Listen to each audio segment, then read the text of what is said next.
The Glow by Night by Lori Doyle. My name is Amy. My real name is Amy, but I prefer Amy. It's more original and seems kind of French. Sometimes when I write Amy, I use a little heart to dot the I, but I think I might be growing out of that. I am, after all, almost 10.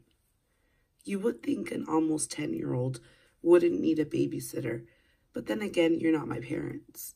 They were convinced that I still need a sitter. It's your money, I keep telling them. If you want to throw it away on a babysitter, that's up to you. Anyway, Emily's not so bad. Sometimes we actually have fun. She always brings a supply of the newest shades of nail polish for me to try. But on this particular night, I was having a hard time concentrating on the glowing green goddess Emily was applying to her fingers and toes. Outside, it was pouring rain. Lightning flashed across the sky, and thunder cracked so loudly it seemed to be going off right in the living room. I could feel myself getting more and more nervous. Not for myself, of course. I was worried about my parents being out in the storm.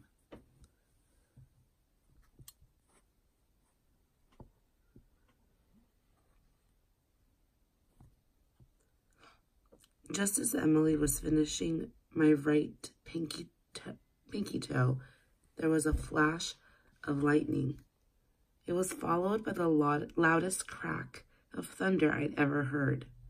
The television went blank and silent. The hallway light went out too. I noticed the familiar hum of the refrigerator was missing. The house was completely dark and silent. Emily went to the window and looked out. All the streetlights are out. None of the other houses have lights either. The power must be out in the whole neighborhood. She bumped her way over to the phone and picked up the receiver. No dial tone, she said glumly. The telephone line must be down too. She stopped and thought for a moment. Your parents must have a flashlight around here somewhere. Do you know where it is?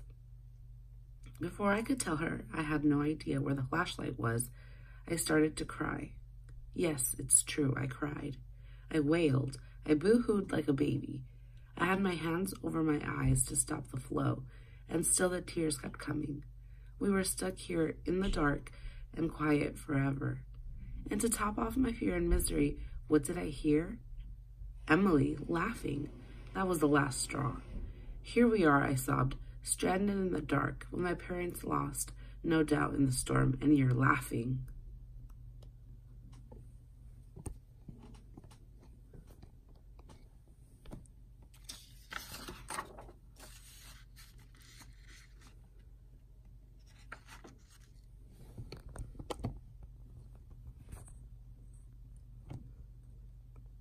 Look, Amy, she said.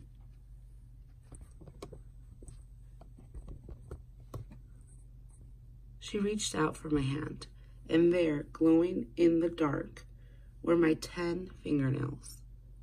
And down at my feet were my 10 glowing toenails. I looked over at Emily.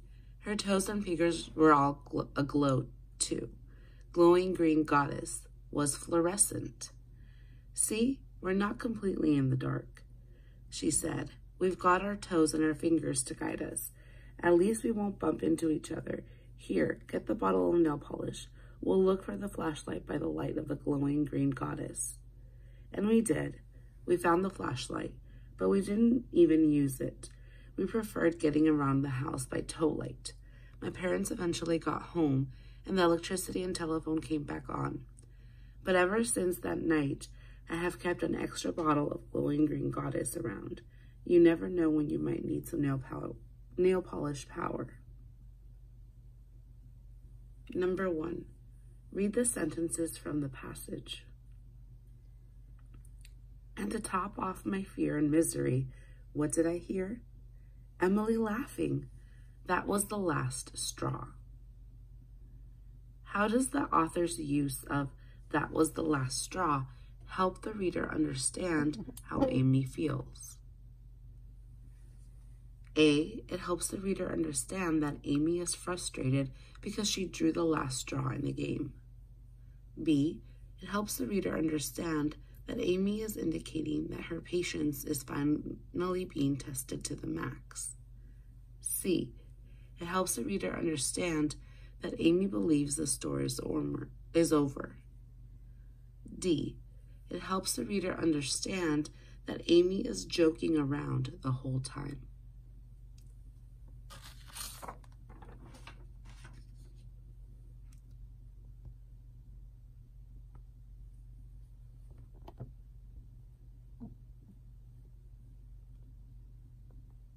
Read the paragraphs.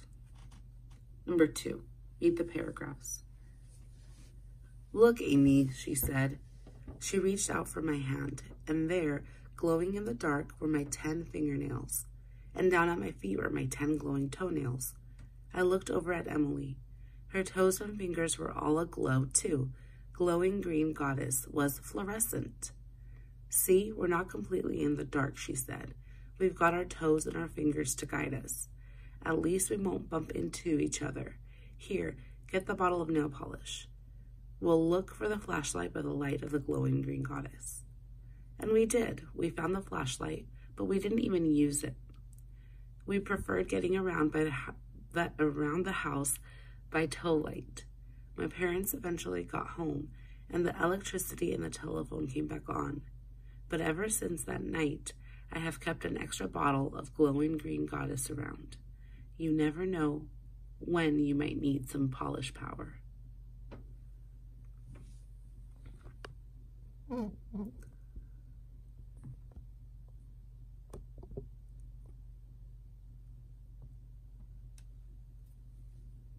Why is the difference between these paragraphs and the ones before it important to the passage? Choose 2 answers. A. Before these paragraphs, Amy was enjoying herself and having fun, but now she is scared. B. Before these paragraphs, Amy is scared and crying, but now her babysitter makes her laugh and they start having fun again. C. Before these paragraphs, Amy is a little worried about her parents in the storm, but now she is very concerned about their safety. D. Before these paragraphs, Amy was worried about her parents in the storm, but now she is relaxed and her parents eventually come home. E. Before these paragraphs, Amy and her babysitter panic once the power goes out, and now they are more stressed out.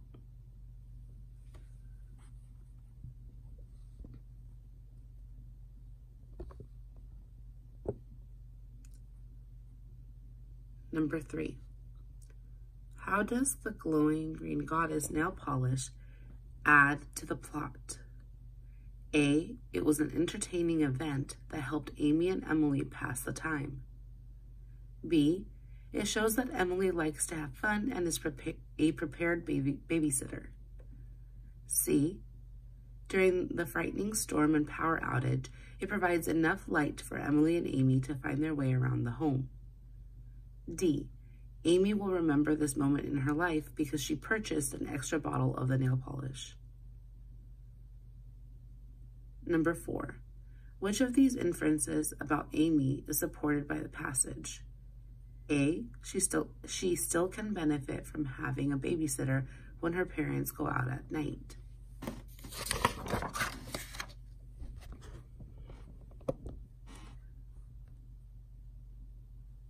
B. She is a problem solver and calmly finds solutions to unexpected problems.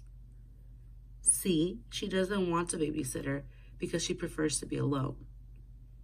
D. She wants people to think that she is French.